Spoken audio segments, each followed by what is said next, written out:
हरे हरे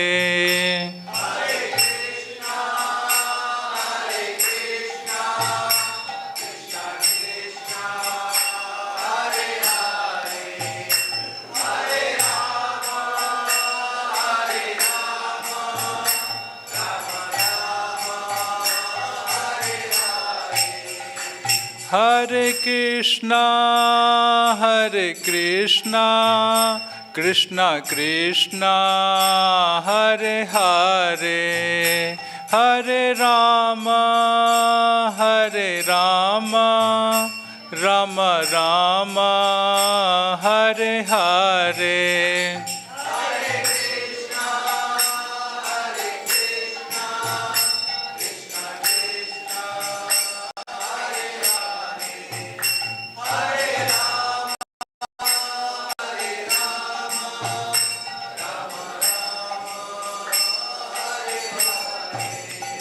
जय प्रभुपदाय जय प्रभुपदाय प्रभुपदाय जय प्रभुपदाय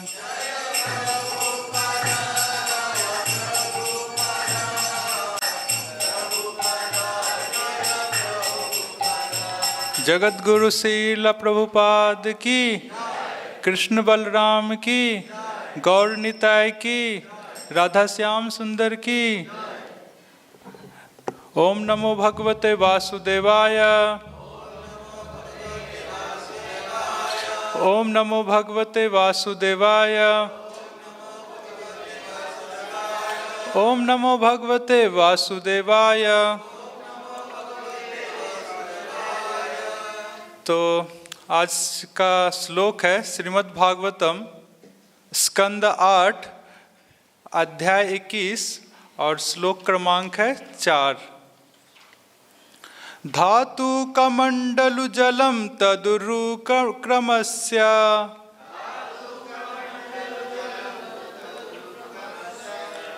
पादावने जन पवित्रतया नरेंद्र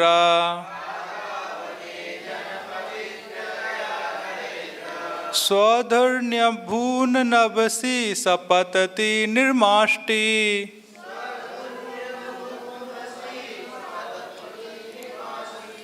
लोकात्रयं भगवतो विसदेव कीर्ति।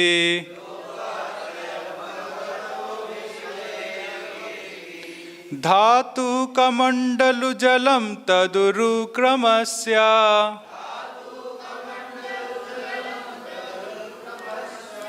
पादावने जन पवित्रतया नरेंद्र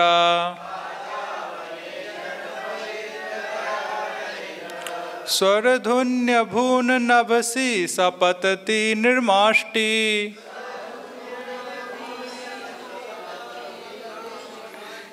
लोकात्रयं भगवतो विसदेव कीर्ति।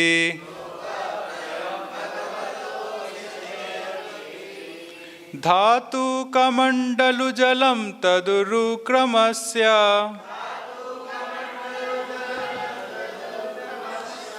पादावने जन पवित्रतया नरेंद्र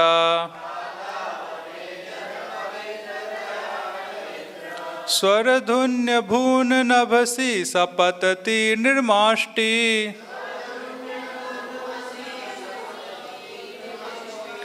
लोकात्रयं भगवतो विसदेव कीर्ति।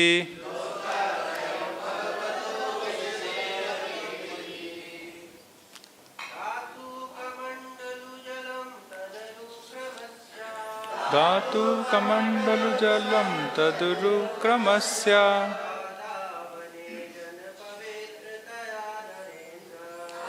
दावने जन पवित्रतया नरेंद्र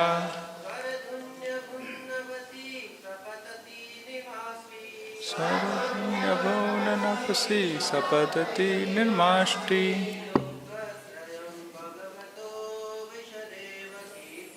लोकात्रयं भगवतो विसदेव कीर्ति।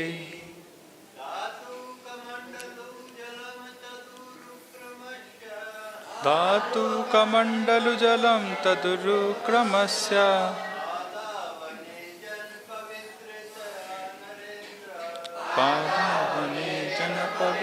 तया नरेन्द्र।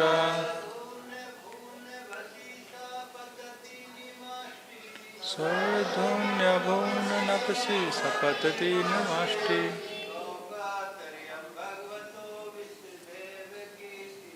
लोकात्रयं भगवतो विश्वदेव कीर्ति। माता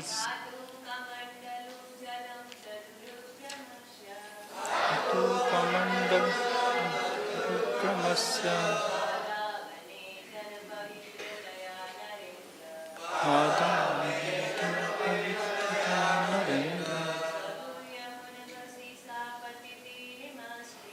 स्वधुन्यभुवननभसि पतति निर्माष्टि।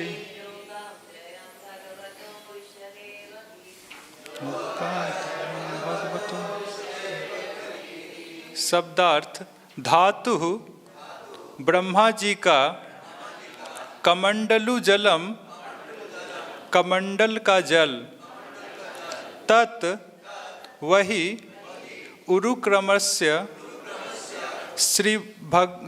भगवान श्री विष्णु का, पादावनेजन पवित्रतया भगवान विष्णु के चरण कमलों को धोने और इस तरह दिव्य रूप से पवित्र होने से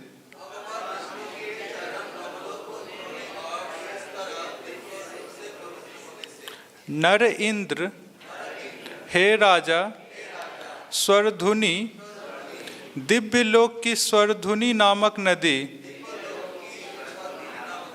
अभूत हो गई नभसी बाह्य आकाश में, सा वह पतति नीचे गिरती हुई, निर्माष्टि पवित्र करती, लोकत्रयम तीनों लोकों को, श्री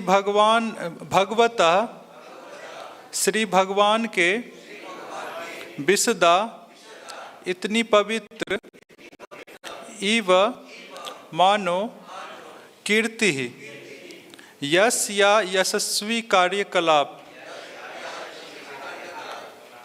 हरे कृष्णा। तो ये जो अध्याय है इसका मतलब आज 21वां अध्याय का प्रारंभ है, तो शुरू से इसको पढ़ते हैं। तो पहले सार दिया है प्रभुपाद जी ने।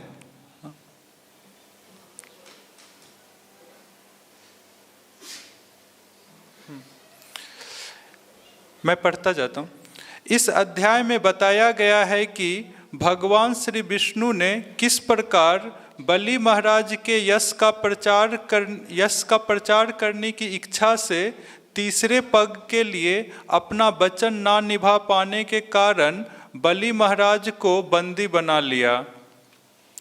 जब पूर्ण पुरुषोत्तम भगवान का दूसरा पग ब्रह्मांड के सर्वोच्च लोक ब्रह्मलोक जा पहुंचा, तो उनके अंगूठे के नाखून के तेज से उस लोक का सौंदर्य घट गया।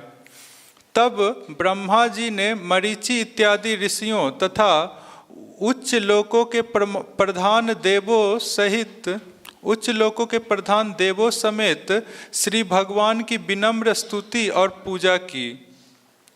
उन्होंने श्री भगवान के चरणों का प्रक्षालन किया और सारी सामग्री से उनका पूजन किया।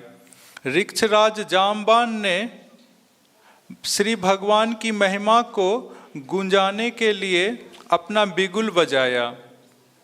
जब बलि महाराज का सर्वस्व छिन गया तो सारे असुर अत्यंत क्रुद्ध हुए। बलि महाराज के ऐसा ना करने की चेतावनी देने पर भी उन सब ने भगवान श्री विष्णु के विरुद्ध अपने हथियार उठा लिए, किंतु भगवान श्री विष्णु के नित्य पार्षदों ने इन सबों को हरा दिया और वे सब बलि महाराज के आदेशानुसार पाताल लोक में चले गए।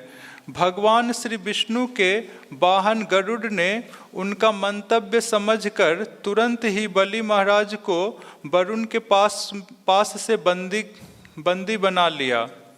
जब बलि महाराज इस तरह असहाय अवस्था में पड़ गए तो भगवान श्री विष्णु ने उनसे तीसरे पग की भूमि मांगी।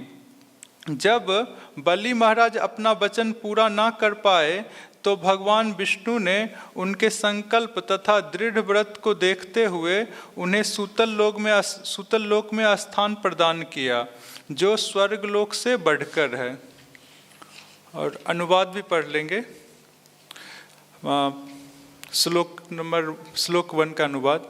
श्रीला सुखदेव गोस्वामी ने आगे कहा, जब कमल पुष्प से उत्पन्न ब्रह्मा जी ने देखा कि भगवान वामन देव के अंगूठों के नाखूनों के चमकीले तेज से उनके निवास ब्रह्मलोक का तेज कम हो गया है, तो वे पूर्ण पुरुषोत्तम भगवान के पास गए। ब्रह्मा जी के साथ मरीचि इत्यादि ऋषि तथा सनंदन जैसे योगी जन थे, किंतु हे राजन, उस तेज के समक्ष ब्रह्मा जी तथा उनके पार्षद भी नगण्य प्रतीत हो रहे थे। श्लोक 2 और 3। जो महापुरुष श्री भगवान के चरण कमल की पूजा के लिए आए, उनमें वे भी थे जिन्होंने आत्म संयम तथा विधि विधानों में सिद्धि प्राप्त की थी। साथ ही वे जो तर्क, इतिहास, सामान्य शिक्षा तथा कल्प नामक प्राचीन ऐतिहासिक घटनाओं से संबंधित वैदिक साहित्यों में दक्ष थे।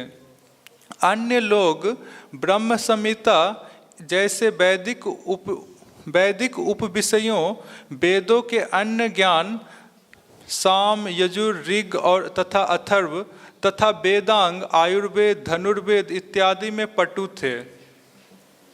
अन्य ऐसे थे जिन्होंने योगाभ्यास से जागृत हुए दिव्य ज्ञान के द्वारा सकाम कर्म के फलों से अपने आप को मुक्त कर लिया था। कुछ ऐसे भी थे जिन्होंने सामान्य कर्म से नहीं, प्रत्युत उच्च वैदिक ज्ञान द्वारा ब्रह्मलोक के निवास स्थान प्राप्त किया था। जल तर्पण द्वारा श्री भगवान के ऊपर उठे चरण कमलों की भक्ति पूर्वक पूजा कर लेने के बाद भगवान श्री विष्णु की नाभि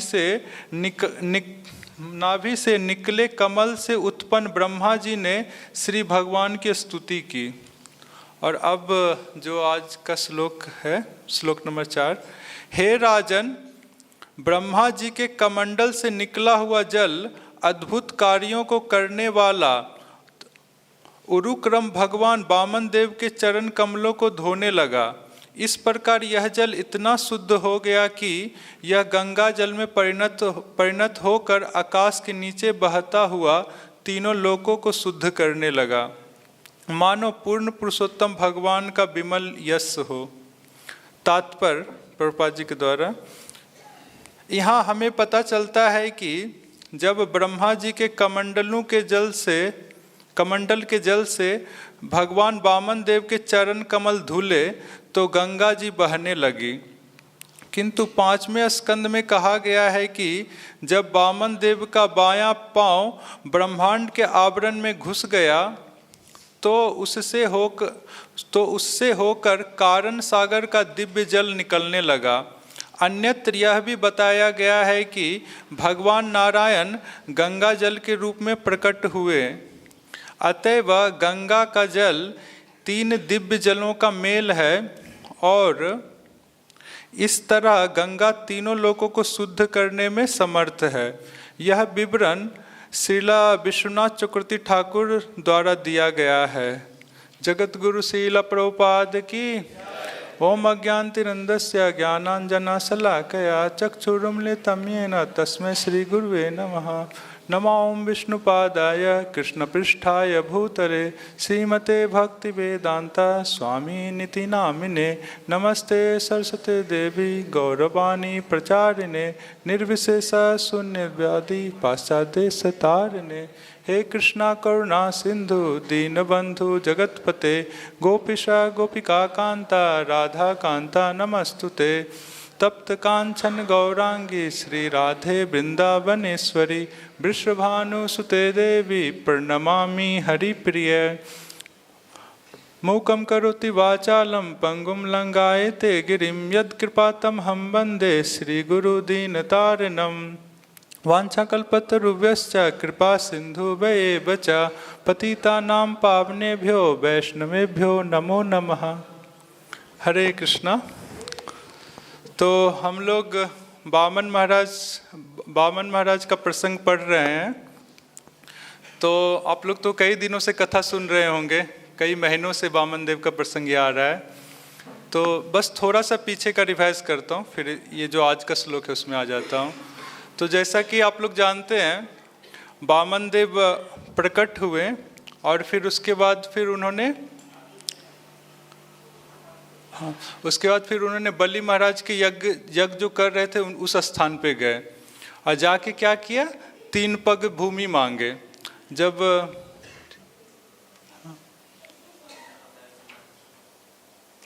ठीक 3 पग भूमि मांगे और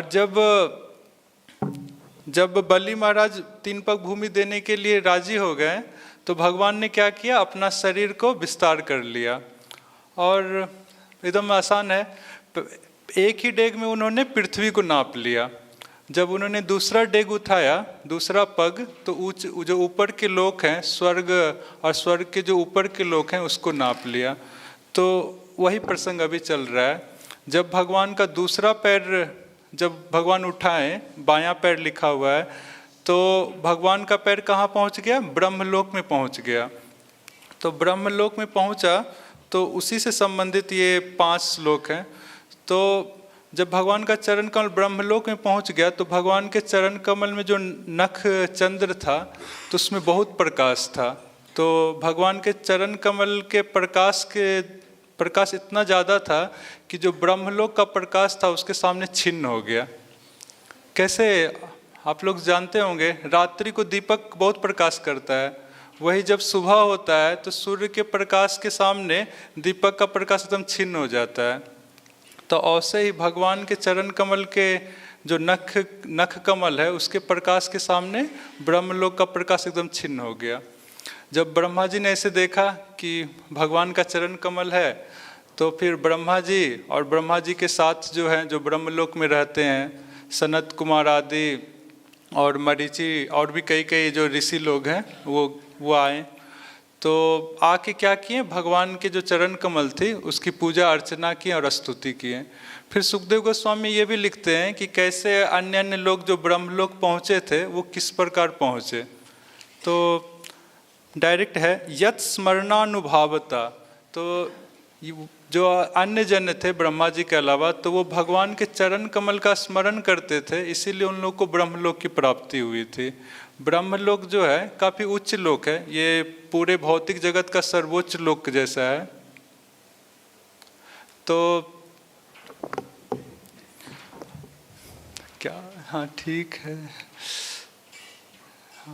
तो सर्वोच्च लोक है, क्योंकि देखिए स्वर्ग आदि में बहुत सारा भोग आदि है, मगर जो ब्रह्म लोक है उसमें जो लोग रहते हैं वो लोग अधिकांश भक्ति हैं, सब तपस्या, तो भगवान के बारे में चिंतन ये सब करते हैं। तो फिर चिंतन आदि करते हैं और जब प्रलय होता है तो ब्रह्मा जी भगवान के धाम चले जाते हैं, तो उनके साथ साथ जितने भी ब्रह्मलोक के निवासी हैं वो भी भगवत धाम चले जाते हैं। तो मतलब ये कह रहा हूँ कि ब्रह्मलोक जो है वो भी काफ़ी उच्च लोक है। तो उसके बारे में और आता है अकर्मकम, जो ब्रह्मलोक की प्राप्ति कोई कर्म के द्वारा नहीं कर सकता, जिसमें भक्ति है वही उसको प्राप्त कर सकता है। तो सुखदेव गोस्वामी उसके बारे में भी बता दिए कि कैसे जो ब्रह्मा जी का अनुयायी है वो भक्ति के द्वारा पहुँचे। अब उसके बाद बताते हैं उन लोगों ने भगवान के चरण कमल की अर्चना आदि कर लिया, स्तुति कर लिया। फिर ब्रह्मा जी क्या करते हैं, जो ब्रह्मा जी का कमंडलू रहता है उसमें जल रहता है, तो उससे भगवान का चरण का प्रक्षालन करते हैं। तो जब भगवान के चरण का प्रक्षालन करते हैं तो वो जो जल जब भगवान के चरण से स्पर्श करता है तो बहुत पवित्र हो जाती है, और वो क्या बन जाती है, स्वरधुनि अभूत, वो गंगा बन जाती है। और गंगा बन के क्या करती है, वो जब आकाश गंगा से नीचे गिरती है तीनों लोकों में स्वर्ग जो है, पाताल है और जो पृथ्वी है, 3 लोक है। तो इसमें जब वो गिरती है, भू भुव स्व कहते हैं, तो तीनों लोकों को पवित्र करती है। कैसे पवित्र करती है? तो सुखदेव गोस्वामी बोलते हैं, भगवता विशद कीर्ति ईवा, जो भगवान की जो पवित्र कीर्ति है, कोई उसको सुनता है तो उसका हृदय पवित्र हो जाता है। तो ऐसे ही जो गंगा है, भगवान के चरण से स्पर्श की है, तो कहीं भी उसका स्पर्श होता है तो वो पवित्र हो जाता है। फिर ये जो तात्पर्य है, तात्पर्य में प्रभुपाद जी भी मुख्य रूप से गंगा जी का ही वर्णन करते हैं और बताते हैं कि जैसे यहाँ पे पता चल रहा है कि गंगा जी की उत्पत्ति कैसे हुई। कब जो ब्रह्मा जी का कमंडलू का जल है वही भगवान के चरण से स्पर्श किया तो गंगा जी की उत्पत्ति हुई। अन्य जगह पे जैसे 5वें स्कंद में बताया गया है कि जब वामन देव पैर उठाए थे तो उनके पैर के नख से जो है ये जो ब्रह्मांड है उसका आवरण थोड़ा फट गया था। तो उससे जो कारण ओशियन है, मतलब कि बिरजा नदी जो है उसका जल है वो गंगा जी है। तो एक दूसरी प्रकार से वहाँ बताया गया कि इस प्रकार से गंगा जी की उत्पत्ति हुई। और एक और चीज़ है कि ये गंगा जी क्या है, जो भगवान नारायण है वही जब द्रव्य रूप ले लिए तो वही गंगा जी बन गए। तो 3 चीज़ें हैं। तो प्रभुपाद जी बता रहे हैं कि गंगा जी क्या है, अतएव गंगा का जल तीनों दिव्य जलों का मेल है। तो प्रभुपाद जी कहते हैं कि ये जो तीनों चीज़ है, तीनों का दिव्य जलों का मेल है गंगा जी। और बोलते हैं कि ये जो गंगा जी है लोकों को शुद्ध करने में समर्थ है, तीनों लोकों को शुद्ध करने में समर्थ है। तो गंगा जी के बारे में बता रहे हैं तो थोड़ी गंगा जी की महिमा को सुन लेते हैं। सुखदेव गोस्वामी खुद से जो है नौमा स्कंद है, ईशानु कथा जो कहते हैं, तो उसमें गंगा जी की महिमा बताए हैं। 2 अध्याय हैं, 9वें स्कंद का 8वां अध्याय और 9वें अध्याय में एक कथा है, तो उसमें गंगा जी की महिमा को बोल रहे हैं। तो कथा ऐसे है, एक सूर्यवंशी राजा रहते हैं, बाहुक नाम रहता है। जैसे हरिश्चंद्र आदि हैं सूर्यवंश के राजा, तो ऐसे बाहुक रहते हैं। हरिश्चंद्र के 2-3 पीढ़ी के बाद आते हैं। तो बाहुक नाम का राजा रहता है, वो अयोध्या में राज कर रहा होता है। फिर क्या होता है ना, कुछ शत्रु राजा यवन और है वंश वाले वो सब आक्रमण कर देते हैं। तो आक्रमण कर देते हैं और बाहुक हार जाता है, तो उसके राज्य पे अधिकार कर लेता है शत्रु राजा लोग। और बाहुक जो रानियां सब रहती है उनके साथ वो वन में चला जाता है। वन में चला जाता है, फिर थोड़ा दिन बीतता है। बाहुक क्या रहता है, बाहुक धीरे धीरे वृद्ध होकर मर जाता है, मतलब वृद्ध होता है फिर मर जाता है। जब बाहुक मर जाता है तो उनकी जो पत्नी रहती है तो वो सब भी उनके साथ सती होना चाहती है, मतलब उसकी चिता में सती होना चाहती है। पहले के ज़माने में सब लोग सती हो जाते थे, तो सती होना चाहती है। तो उस समय एक महर्षि रहते हैं, महर्षि अर्व, वहीं पे रहते हैं। वो एक रानी को रोक देते हैं क्योंकि उसके उदर में शिशु था, वो गर्भवती थी, तो उसको रोक देते हैं। बोलते हैं कि तुमको सती होने का अधिकार नहीं है, तो रोक देते हैं। तो फिर अन्य रानियां भी जो रहती है वो सब भी रुक जाती है, कोई सती नहीं होती है। और अन्य रानियों को पता चलता है कि अच्छा इसको पुत्र होगा, और अर्व ऋषि बता भी देते हैं कि इसको जब पुत्र होगा वो एकदम बड़ा चक्रवर्ती सम्राट बनेगा, सातों द्वीप का राजा होगा। तो अन्य जो इनकी पत्नियां रहती है उनको खूब जलन होता है इससे। ये जो जिसके पेट में, जिसके उदर में शिशु रहता है, जलन बहुत होता है। तो पता नहीं कुछ सौतिया डाह होता है, तो सौतिया डाह से उसके भोजन में विष दे देती है। तो विष दे देती है तो ये रानी भी खा लेती है, वो भोजन विष का भक्षण कर लेती है।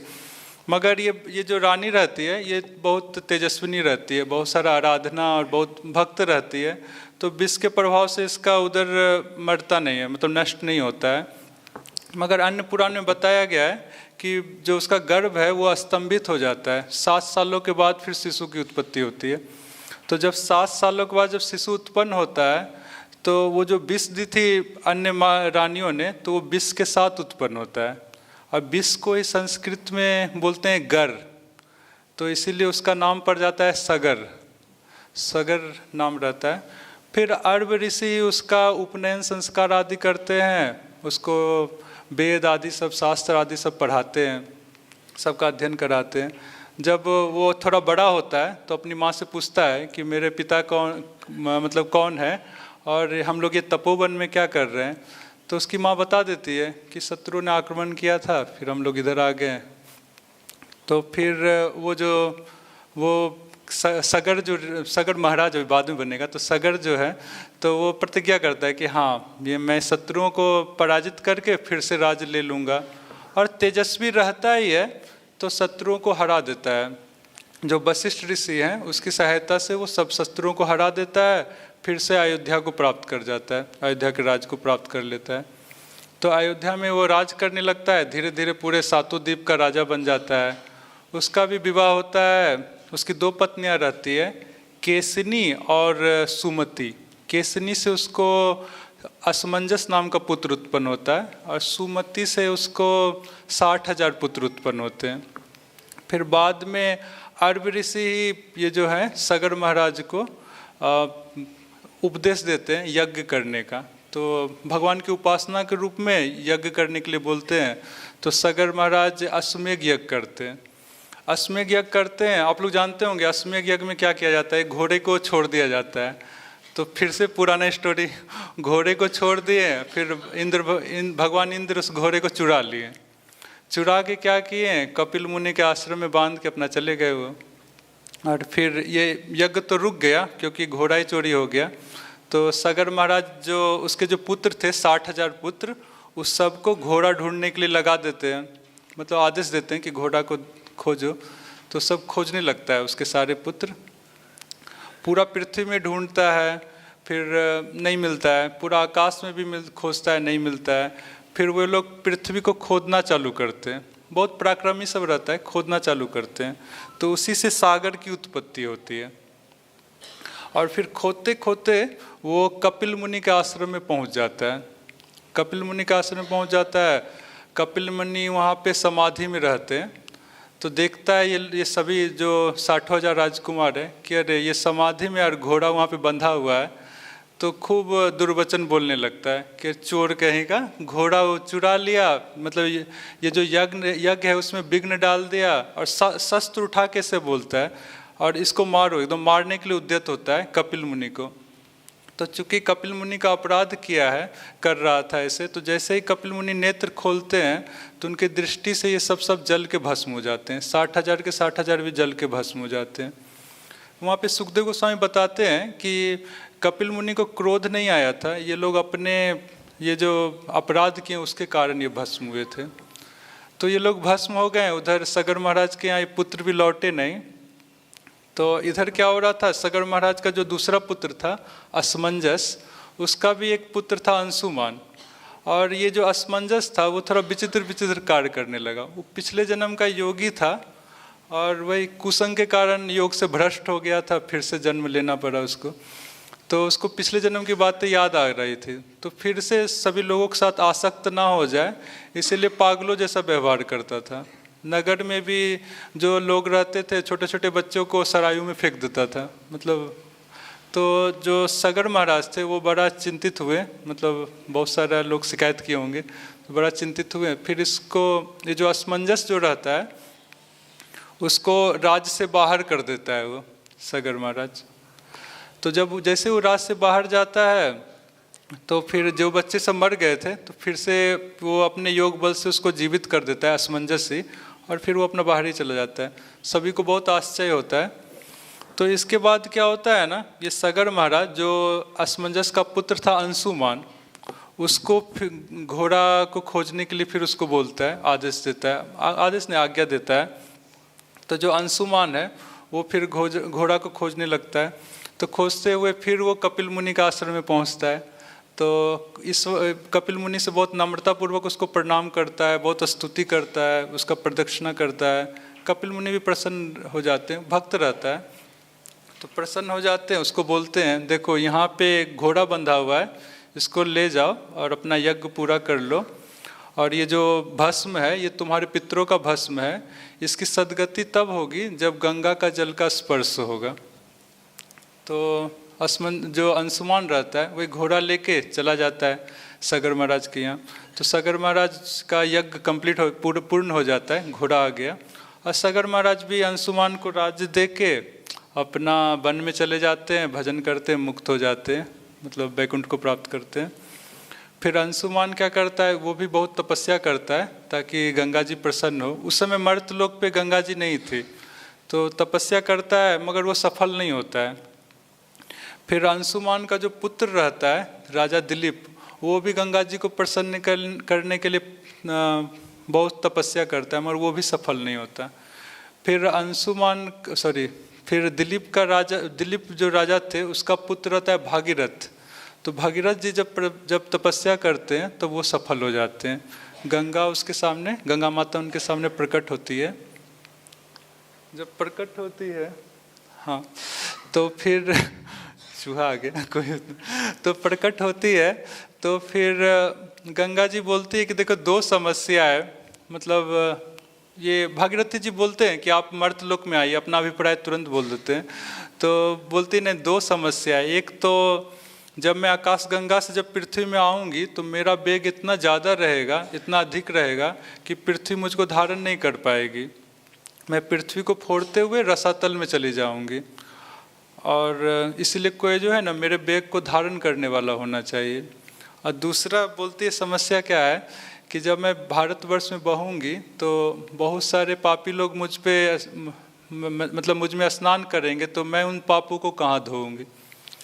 तो फिर भागीरथी जी फिर जवाब देते हैं, बोलते हैं कि जो भक्त हैं, जो एकदम पूरा निष्किंचन भक्त हैं, पूरे सभी भोगों को त्याग करके केवल भक्ति ही करते हैं, तो ऐसे व्यक्ति जब आप में स्नान करेंगे आप गंगा जी में, तो वो पाप जो है धुल जाएगा।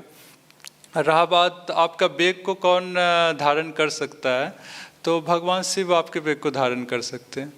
तो गंगा जी मान जाती है, और फिर बाद में भागीरथ जी भगवान शिव से प्रार्थना करते हैं। भगवान शिव तो एकदम है ही आशुतोष, वो तुरंत मान जाते हैं, और वो भी चाहते हैं, वो जानते हैं कि जब गंगा जी जगत में आएगी तो सभी जन का कल्याण होगा, तो तुरंत मान जाते हैं। बोल देते हैं कि बोल देना गंगा जी को आ जाने के लिए। तो फिर गंगा जी आती है तो भगवान शिव अपना जटा खोलते हैं, जटा में ही गंगा जी को धारण कर लेते हैं। कुछ वैष्णव लोग बताते हैं कि जब धारण कर लेते हैं ना तो बहुत आनंदित होते हैं, क्योंकि भगवान का चरण कमल से आई है, भगवान का चरणोदक है, तो बहुत आनंदित होते हैं भगवान शिव, और वही आनंद में विह्वल रहते हैं। फिर से भागीरथी जी को प्रार्थना करना होता है कि वो गंगा को छोड़िए, तो मतलब उनकी जटा में रह जाती है। तो फिर जब प्रार्थना करते हैं तो फिर से उसको छोड़ते हैं। फिर जैसे जैसे भागीरथी जी अपना रथ से जाते हैं, पीछे पीछे गंगा जी आती है, और गंगा जी आती है, और जैसे ही भागीरथी जी कपिल मुनि के आश्रम में पहुँचते हैं तो फिर गंगा जी भी पीछे से आती है, और जैसे ही जल का संपर्क होता है, वो जो भस्मीभूत जो उनके पितरों का भस्म है, तो बस स्पर्श मात्र से ही उन सब की सद्गति हो जाती है। तो देखिए कितनी बड़ी बात है, जो इतने बड़े मुनि का अपराध किया था, जो साक्षात भगवान ही है, और इतना अपराध किया फिर भी उसकी सद्गति, बस उसके भस्म का स्पर्श हुआ गंगा जी से तो उसकी सद्गति हो गई। तो इस पे सुखदेव गोस्वामी यही बोलते हैं कि इसमें कोई आश्चर्य की बात नहीं है, क्योंकि भगवान के चरण कमल से वो उत्पन्न हुई है। अनंत चरणाम भोज प्रसूता, मतलब भगवान के चरण कमल से उत्पन्न हुई है, इसीलिए इतनी महिमा है। तो हम लोग देखें कि कैसे स्पर्श की महिमा है। गंगा जल का स्पर्श बस होता है तो सद्गति हो जाती है। अब स्पर्श की बात तो है, स्पर्श की तो महिमा है ही। जो गंगा जी का केवल दर्शन भी कर ले उसकी भी सद्गति होती है। श्लोक मेरे पीछे पीछे गाइएगा। गंगा दर्शन मात्रेना ब्रह्मापि नरः क्षणात् मुच्यते घोर पापेभ्यो मुने नास्ति अत्र संशया।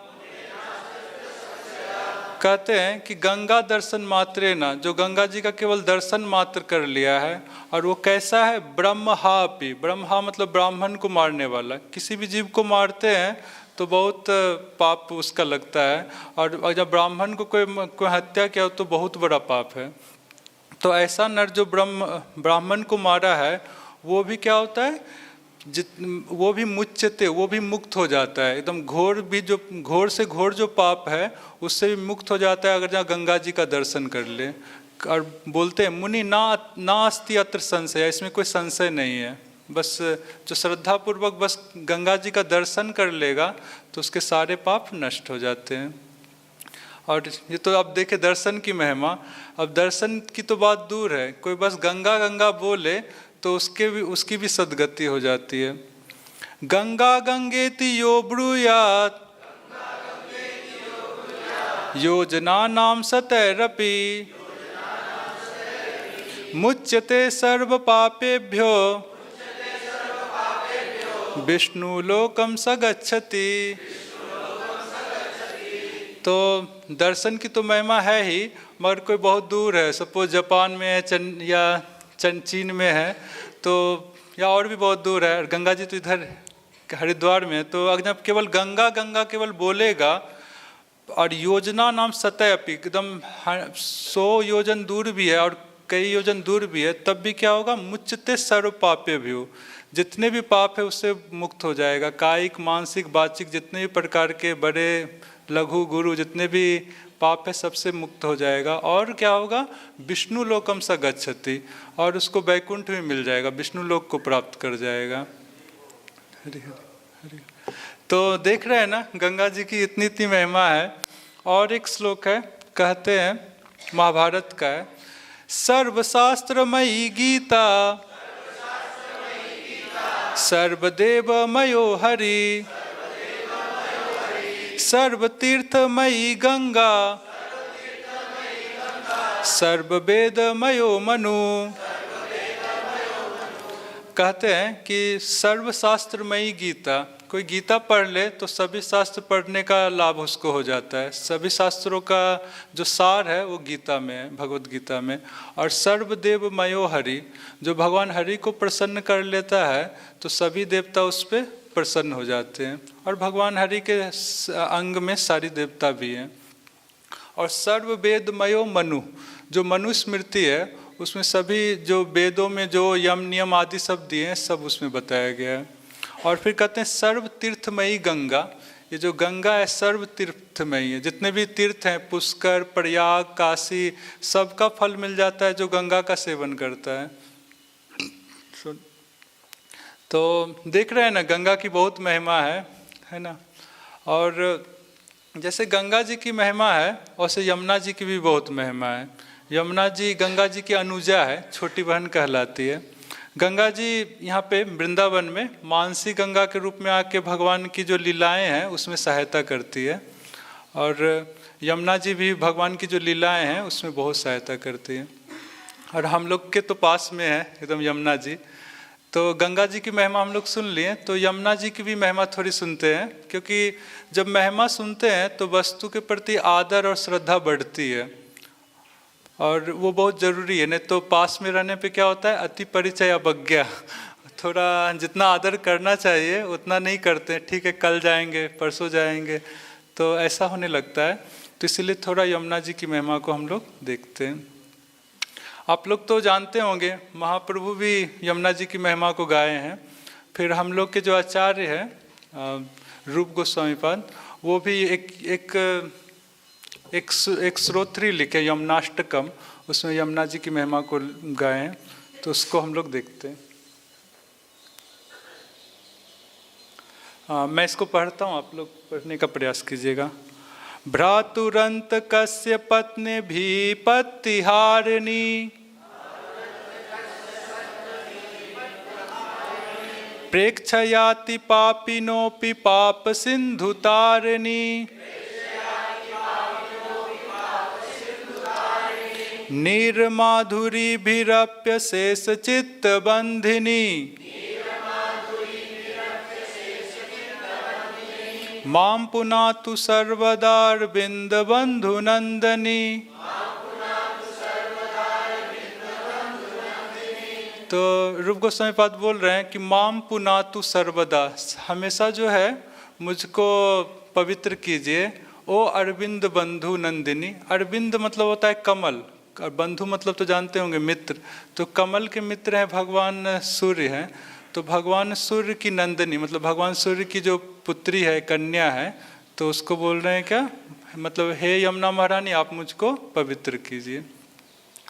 फिर इसी श्लोक में बता रहे हैं कि कैसी है यमुना जी, तो बोलते हैं भ्रातु अंतकस्य, यमुना जी के जो भाई हैं, यमुना जी के भाई कौन है? हाँ, कई भाई हैं, यमराज जी हैं, शनिदेव हैं, फिर हम लोग के जो मनु हैं, वैवस्वत मनु हैं, फिर श्राद्ध देव है जो अगले मनु बनेंगे वो भी हैं।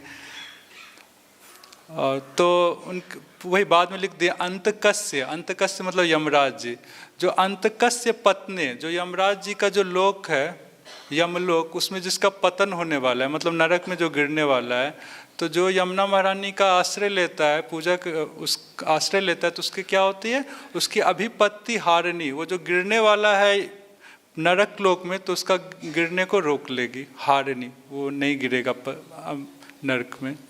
और बताते हैं प्रेक्षायाति, प्रेक्षायाति मतलब दर्शन मात्र न, बस जो यमुना महारानी का जिसने दर्शन कर लिया, पापी ना अपी, वो एकदम खूब बहुत बड़ा पापी भी है, तब भी उसका क्या होगा, पाप सिंधु हारिणी, उसका पाप का जो समुद्र है वो नष्ट हो जाएगा, पूरा पाप छिन्न हो जाएगा बस दर्शन मात्र से। और कह रहे हैं यमुना महारानी की शोभा के बारे में बता रहे हैं, नीर माधुरी भी, यमुना महारानी का जो जल है उसकी ऐसी मधुरिमा है, इतना वो मनोज्ञ, इतना अच्छा है कि अपि अशेष, अशेष मतलब जितने भी देवता गंधर्व जो भी हैं, मुनि आदि, सब के चित्त को बंधिनी, सभी के चित्त को वो आकृष्ट कर लेती है, मतलब चित्त को बस में कर लेती है। बस में कर लेने का अर्थ है भगवान में लग जाता है। जो यमुना महारानी के जल को देख लेगा तो उसका चित्त फिर भगवान में लगने लगेगा। तो ये तो श्लोक हुआ 8, टोटल अष्टक है, 8 श्लोक है। दूसरे श्लोक को देखते हैं। हारी वारी धार्या भी मंडितो रुखांडवा,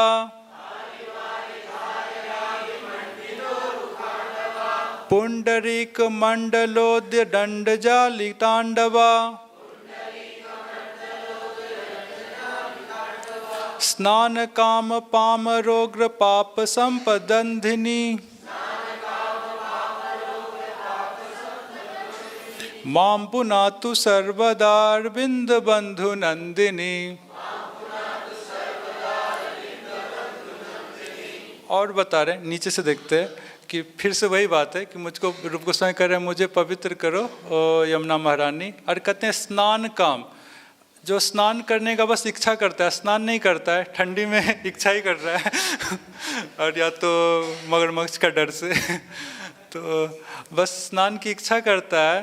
तो पामर मतलब होता है पापी, बहुत बड़ा पापी है, तो उसका जो उग्र पाप है, जो बहुत पाप कर किया है या बहुत जो अपराध किया है, उसके संपद को, सारे उसके पाप की राशि को अंधिनी मतलब नष्ट कर देती है। उसके बस स्नान का कामना कर रहा है तो उसके सारे पाप नष्ट हो जाएंगे। और कहते हैं कि पुंडरीक मंडल, पुंडरीक मतलब होता है श्वेत कमल, और मंडल मतलब श्वेत कमल का बहुत सारा बन जैसा है, बहुत सारे श्वेत कमल हैं। तो उस पर क्या करते हैं, उद्यत अंडजाली तांडवा, अंडज मतलब जानते हैं ना, पक्षी, तो जो पक्षी हैं तो अंडजाली, आली मतलब होता है पंक्ति, पक्षियों का पंक्ति है, बहुत सारे पक्षी हैं, वो क्या कर रहे हैं, उद्यत तांडवा, वो सब नृत्य करते हैं। मतलब एकदम यमुना महारानी में अच्छे से जो बहुत सारे पक्षी हैं वो कमल के फूल पे नृत्य कर रहे हैं। और कहते हैं हारी वारी धारिया भी, जो धारा भी, तो वारी मतलब होता है जल, जल की धारा, वो कैसी हारी, बहुत मनोज्ञ है, मतलब बहुत अच्छा है, बहुत सुंदर है। उसके द्वारा जो उरु खांडवा, जो खांडव प्रदेश है, खांडव प्रदेश आप लोग जानते होंगे, उसी का नाम पीछे इंद्रप्रस्थ था, अब दिल्ली है, तो उसको क्या करती है, मंडिता, उसको सुशोभित कर रही है। और आगे चलते हैं, अष्टक है, समय पे पूरा हो जाए। सीकराभिमृष्ट जंतु दुर्विपाक मंदिनी मर्दिनी, नंद नंदन अंतरंग भक्ति पूर वर्धिनी, तीर संगमाभिलाषी मंगलानुबंधिनी, मां पुनातु सर्वदा अरविंद बंधु नंदिनी। ठीक है सर, ऊपर से देखते हैं। कह रहे हैं सीकर। सीकर मतलब क्या होता है ना, जल का बूंद। जैसे कैसे कुछ तिनका डाले तो तिनका में कुछ जल आ जाता है, जल की बूंदें आ जाती है, तो उसको सीकर कहते हैं।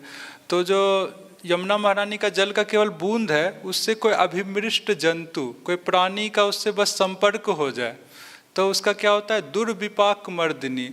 विपाक क्या होता है ना, जो पाप जो एकदम फल की दशा को प्राप्त करने वाला है, उसको दुर्विपाक कहते हैं। मतलब कोई बहुत बड़ा कुछ होने वाला है, कुछ एक्सीडेंट होने वाला है या कुछ बहुत बड़ी बुरी खबर आने वाली है, तो मर्दनी वो भी नष्ट हो जाएगा। जो दुर्विपाक आने वाला है वो भी नष्ट हो जाएगा जब यमुना महारानी का जल का जस्ट स्पर्श है तो। और कहते हैं कि नंद नंदन, नंद नंदन मतलब भगवान कृष्ण, उसकी जो अंतरंग भक्ति है, अंतरंग भक्ति को बलदेव विद्याभूषण टीका में बताते रागानुगा भक्ति है, या जो उच्च स्तर की भक्ति है, उस भक्ति की धारा को, पूर्व मतलब धारा होता है, उसको वर्धनी। कोई यमुना महारानी में स्नान करेगा तो उसके हृदय में अपने आप जो रागानुगा भक्ति या रागात्मिका भक्ति है वो प्रकट होने लगेगा। और कहते हैं तीर संगम अभिलाषी। तीर मतलब होता है किनारा, यमुना का जो किनारा है उसमें संगम, उसमें जो निवास करने का कोई अभिलाषा केवल कर रहा है, रह नहीं रहा है, बस इच्छा कर रहा है कि वहाँ कुछ दिन रहूँ, जब करूँ या वहीं पे सेटल हो जाऊँ, तो बस अभिलाषा करता है, तो उसका मंगल अनुबंधिनी, उसका मंगल का प्रबंध कर देती है यमुना महारानी, इतनी कृपालु है। तो ये भी श्लोक हो गया और आगे चलते हैं। द्वीप चक्रवाल जुष्ट सप्त सिंधु भेदिनी, श्री मुकुंद निर्मितोरु दिव्य केली वेदिनी, कांति कंदली भिरिंद्र नील बृंद निंदनी, मां पुनातु सर्वदारविंद बंधु नंदिनी। और बता रहे हैं यमुना महारानी के बारे में, ये जो द्वीप चक्रवाल, द्वीप चक्रवाल कहते हैं, जो सप्तद्वीप है उसको द्वीप चक्रवाल कहते हैं, उससे जुष्ट मतलब उससे जो सुशोभित है, क्या सप्त सिंधु, ये जो 7 समुद्र हैं वे 7 द्वीपों से सुशोभित है, मतलब उसके द्वारा घिरी हुई है। तो उस सिंधु को, उस समुद्र को भेदनी, ये जो यमुना महारानी उसको भेदती है। तो इसका अर्थ ये है कि जैसे कैसे प्राकृत जो नदी है, क्या लगता है कि वो जाती है और समुद्र में मिल जाती है, विलीन हो जाती है, मगर यमुना महारानी प्राकृत समुद्र नहीं है, वो तो द्रव्य ब्रह्म गात्री, उसको क्या है ना, वो पूरा आध्यात्मिक है। तो जब ये समुद्र में मिलती है तो उसको भेदन करती है, उसमें लय नहीं होता है इनका, तो उसी को कह रहे हैं कि सप्त सिंधु भेदनी। और फिर कहते हैं श्री मुकुंद निर्मित उरु दिव्य केली, जो श्री मुकुंद मतलब भगवान कृष्ण है। मुकुंद इसीलिए कह रहे हैं कि भगवान ऐसे ऐसे लीलाएं करते हैं जिसके सामने मुक्ति कुंठित हो जाता है, मतलब जो मुक्ति का सुख है वो नगण्य हो जाता है भगवान के लीला सुख के सामने, इसलिए मुकुंद कहते हैं। तो जो मुकुंद जो निर्मित करते हैं, निर्मित मतलब है प्रकट, जो प्रकट करते हैं दिव्य लीलाएं, दिव्य केली, तो उसको वो वेदनी, उसको जानते हैं। भगवान के जितने भी अंतरंग लीला है या कोई भी लीला है उसको जानते हैं। और टीका में बताया गया है कि जो यमुना महारानी का आश्रय लेता है तो वो भी जान जाता है, मतलब कोई यमुना महारानी का आश्रय लिया है तो उसको भी भगवान की लीलाओं का स्फुरण होने लगेगा, साक्षात्कार होने लगेगा। और कहते हैं कांति कंदली भी, कांति जो यमुना महारानी की जो नीली कांति है, नीले रंग की है, तो उसकी कंदली मतलब उसकी ध्वजा से, उसकी शोभा से इंद्रनील बृंद निंदनी, जो इंद्रनील मणि होता है वो भी नीला होता है, उसका जहाँ समूह है, तो इंद्रनील मणि की जो शोभा है वो यमुना महारानी के शोभा के सामने एकदम उसकी निंदनी कुछ नहीं है, तो इसी को बता रहे हैं। तो बात तो सही है, यमुना महारानी कहाँ आध्यात्मिक, इंद्रनील मणि कहाँ भौतिक, तो उसका कोई कंपेरिजन है, कुछ नहीं। तो वही कह रहे हैं फिर से, माम पुनातु सर्वदा, हे यमुना महारानी मुझको हमेशा पवित्र कीजिए, रूप गोस्वामी कह रहे हैं। और आगे चलते हैं। माथुरेन मंडलेन चारुणाभिमंडिता, प्रेम नद्ध वैष्णवाध्व वर्धनाय पंडिता, उर्मिदो विलास पद्मनाभ पाद वंदिनी माम पुनातु सर्वदा अरविंद बंधु नंदिनी। और बता रहे हैं कि जो यमुना महारानी है बहुत सुंदर है। जब अन्य प्रदेशों में या अन्य वन में जब रहती है, जैसे कि कभी बताए खांडव वस्तु में रहती है, तो उस सबको सुशोभित कर देती है। मगर जब वो वृंदावन में आती तब क्या होता है, तो करें माथुरे न मंडले न, ये वृंदावन इतना सुंदर है कि यमुना महारानी को वो क्या करता है, अभिमंडिता, यमुना महारानी को और सुशोभित कर देता है। अन्य जगह यमुना महारानी उसको सुशोभित करते हैं, मगर मथुरा मंडल में, ये जो मथुरा मंडल है जो साक्षात कृष्ण का ही स्वरूप है, तो इससे यमुना महारानी इधर और ज़्यादा सुशोभित हो जाती है। और कहते हैं प्रेमनद्ध वैष्णव, जो प्रेमनद्ध मतलब प्रेम भाव से जो बंधे हुए जो वैष्णव है, वैष्णव वाध्व मतलब होता है मार्ग या संप्रदाय। तो जो रागानुगा संप्रदाय, रस संप्रदाय है, उसको वर्धनाय पंडिता, ये जो यमुना महारानी है उस ये जो रागानुगा संप्रदाय सब है उसको बढ़ाने में पंडिता मतलब बहुत कुशल है। तो वही है, जो यमुना महारानी में स्नान करता है तो उसमें अपने आप भाव आ जाता है, जो ये रागानुगा भक्ति सब का है। रागानुगा मतलब जो उच्च भक्ति है, ये कह रहा हूँ, तो इसको दूसरे टाइप में नहीं लीजिएगा क्योंकि वृंदावन में बहुत इसका नाम है रागानुगा सब चाहते हैं उसको प्राप्त करें। तो बहुत आसान मार्ग है, जो यमुना महारानी का आश्रय लेगा, उसमें स्नान करेगा, आचमन करेगा, उसको वो भक्ति प्राप्त हो जाएगी।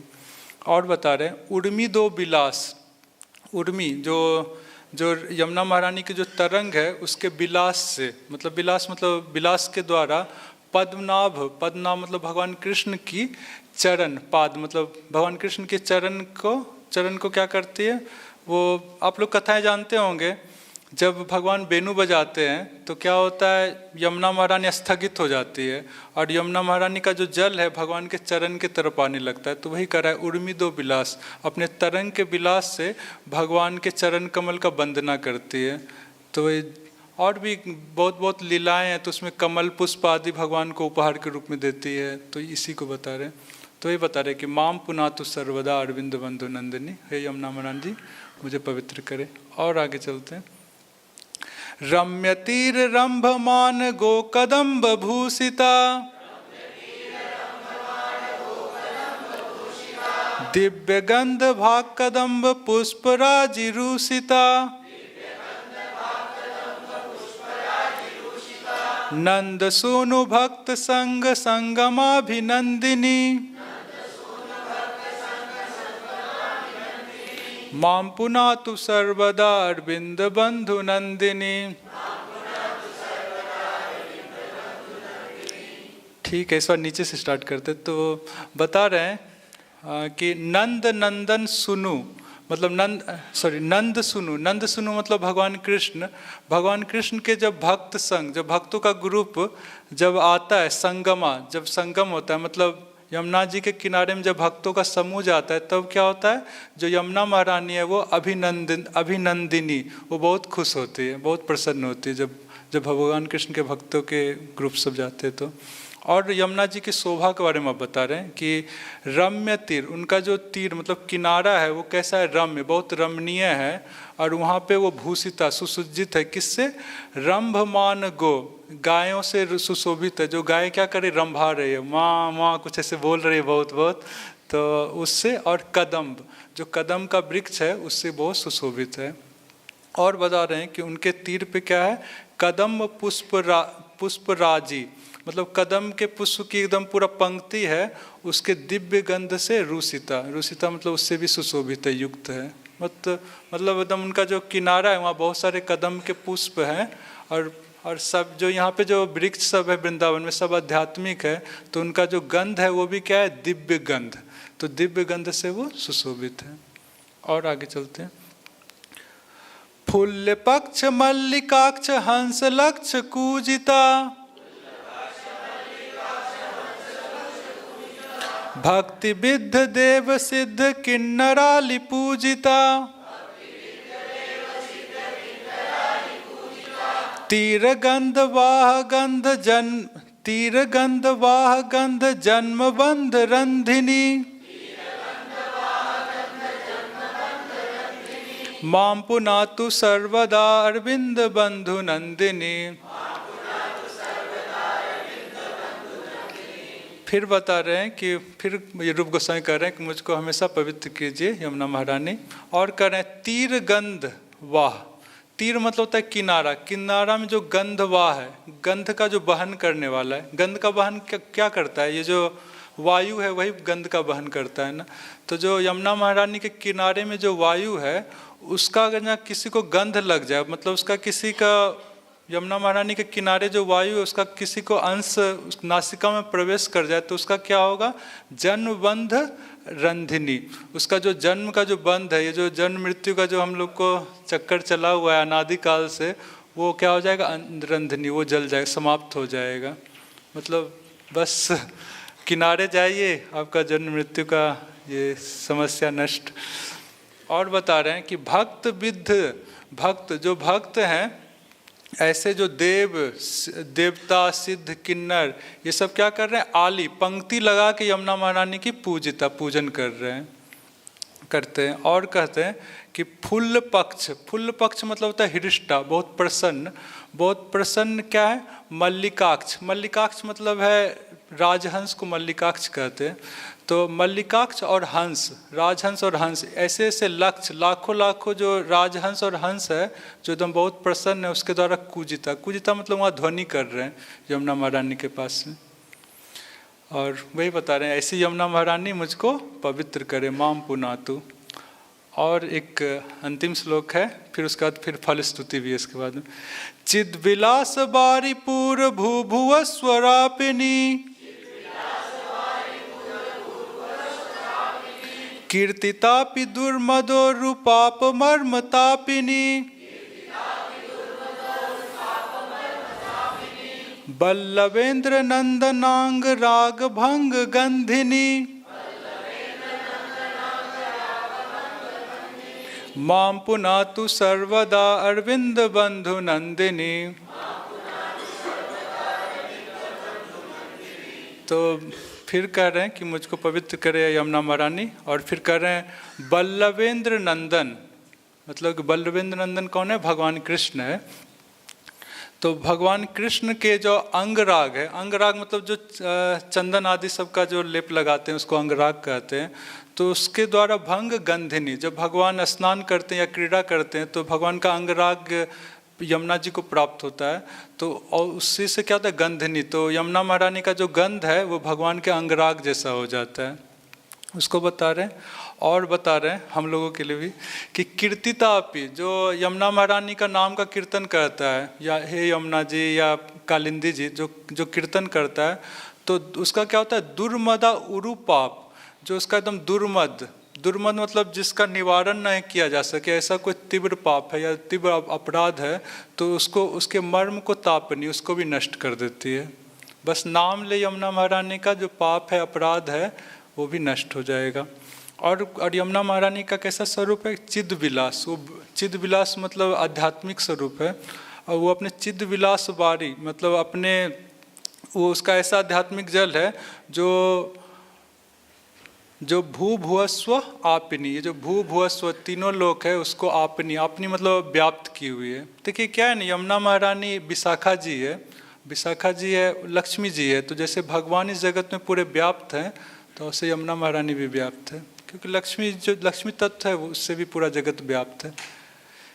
और टीका में बलदेव विद्याभूषण लिखते हैं कि इसका ये अर्थ है कि यमुना महारानी अचिंत्य है, ऐसा नहीं है कि जो प्राकृत नदियाँ उसके जैसा है, उसी को बताएं।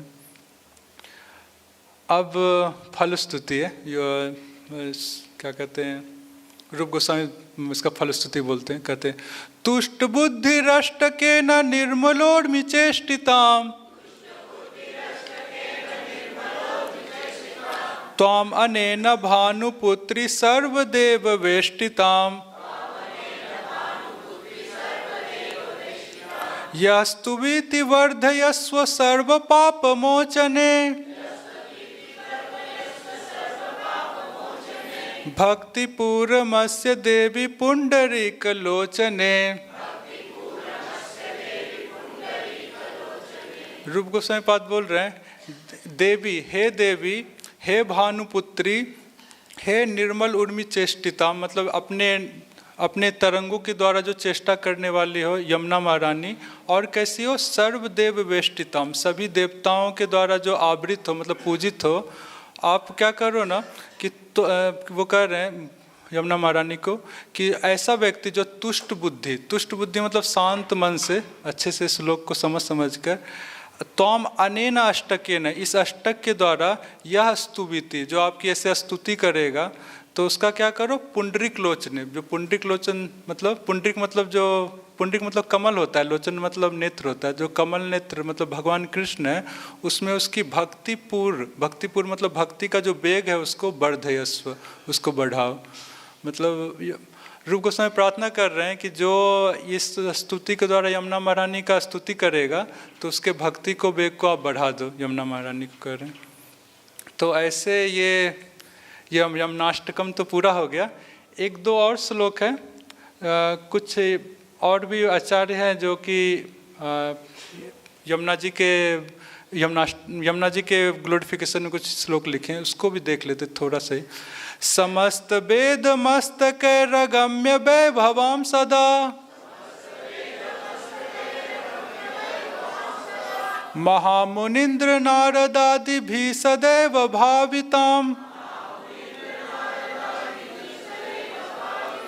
अतुल्य पामरैरपि श्रितां पुमर्थ शारदाम, भजे कलिंद नंदिनीं दुरंत मोह भंजनीं। तो इसमें भी कह रहे हैं कि मैं भजन करता हूँ किसका, कलिंद नंदिनी, कलिंद पर्वत से आती है, इसीलिए इसको कलिंद की कन्या या कलिंद पुत्री भी कहते हैं यमुना महारानी को। उसका मैं भजन करता हूँ, जो क्या करती है, दुरंत मोह भंजनी। ये जो मोह है, मोह जो दुरंत है, दुरंत मतलब जो जल्दी जाता नहीं है, हृदय में लगता है कि विषयों में सुख है, मगर और ये जो भक्ति के जो अंग है उसमें सुख की प्रतीति नहीं होती, यही मोह है। और ये जो देहात्म बुद्धि है ये भी मोह है। तो ये जल्दी जाता नहीं, तो उसको क्या करती है, भंजनी। जो यमुना महारानी का भजन करता है तो उसका जो मोह रहता है वो नष्ट हो जाता है। और बताते हैं अतुल्य पामरयपि, पामर मतलब होता है पापी, ऐसा पापी जो अतुल्य मतलब उसकी तुलना नहीं है, सबसे बड़ा पापी, पूरे भूत भविष्य वर्तमान में भी सबसे बड़ा पापी है, पूरे जगत का पापी, वो भी अपी, अगर ऐसा व्यक्ति भी आश्रिता, अगर यमुना महारानी का आश्रय लेगा तो पुमर्थ शारदा, जो पुरुषार्थ है, 4 पुरुषार्थ है ना, धर्म अर्थ काम मोक्ष, उसका सार है प्रेमा भक्ति, उसको प्रदान करने वाली है। कोई सबसे बड़ा पापी भी यमुना महारानी का आश्रय लेगा तो उसको भी जो भगवान का प्रेम भक्ति उसको प्रदान कर देगी।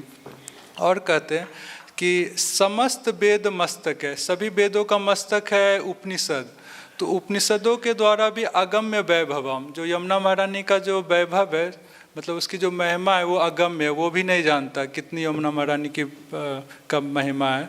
और सदा हमेशा